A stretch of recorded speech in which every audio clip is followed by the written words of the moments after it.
"Oh my God! Bronwyn?" Bronwyn gasped and raised one shaking hand to her mouth to stifle a shocked cry when she recognized the handsome man standing in front of her. Her vision blurred and she blinked rapidly to clear it. The baby, clearly startled by the man's harsh voice, started crying. "So this is where you have been hiding out all this time?"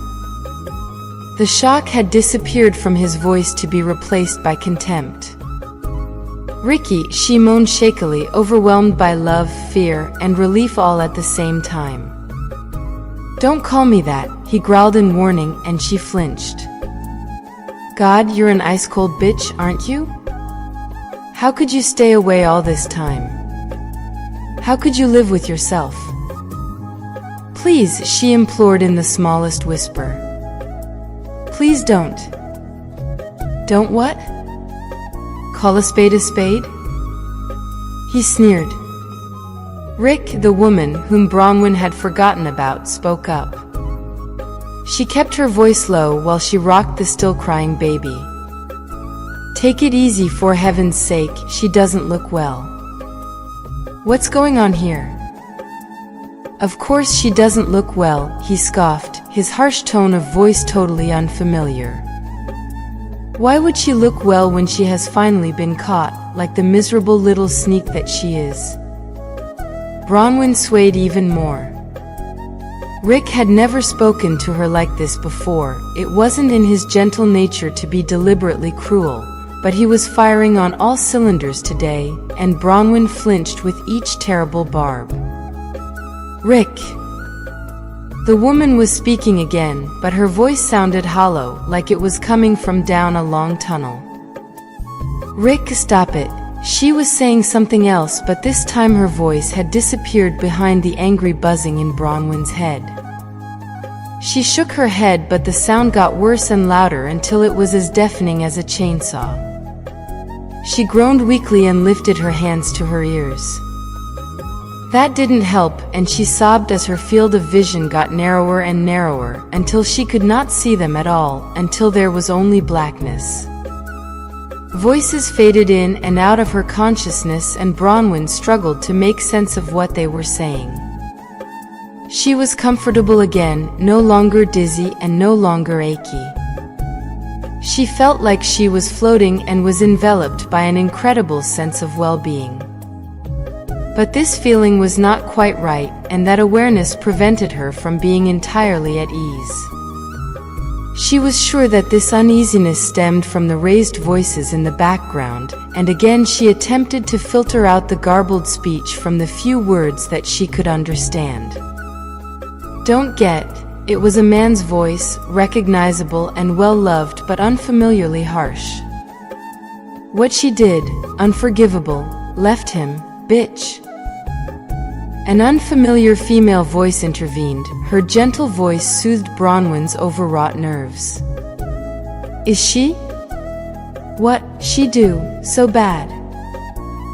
Bronwyn strained to open her eyes, but it felt like a colossal effort. Deserted Bryce needed her most. Bronwyn managed a weak gasp at that, outraged by this blatant lie. The couple went abruptly silent. Waking up, the woman said urgently, "The doctor." "Now, Rick." "Doctor?" Bronwyn frowned. "Why a doctor?" For the first time since regaining consciousness, she wondered where she was and managed to drag her heavy lids apart with great effort. She stared up into the vaguely recognizable features of a pretty woman who seemed to be a couple of years younger than Bronwyn's 28. The woman's warm smile transformed her gentle features from plain to almost pretty and had the effect of immediately calming Bronwyn down.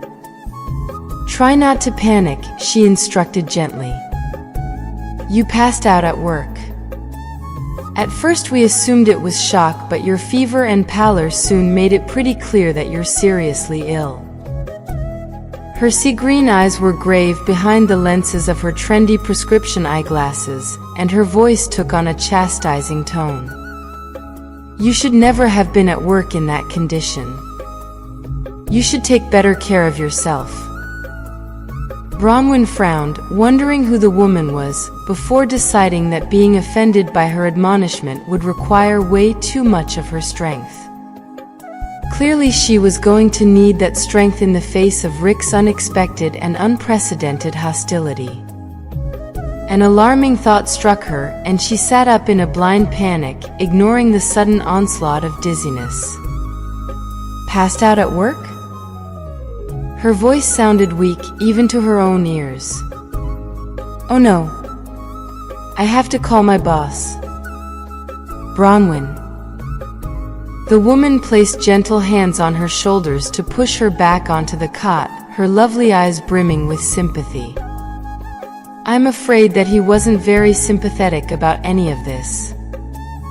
He said something about having had enough of your drama and that you shouldn't bother coming back." "I'm so sorry." "Oh no," she moaned. No. I needed that job."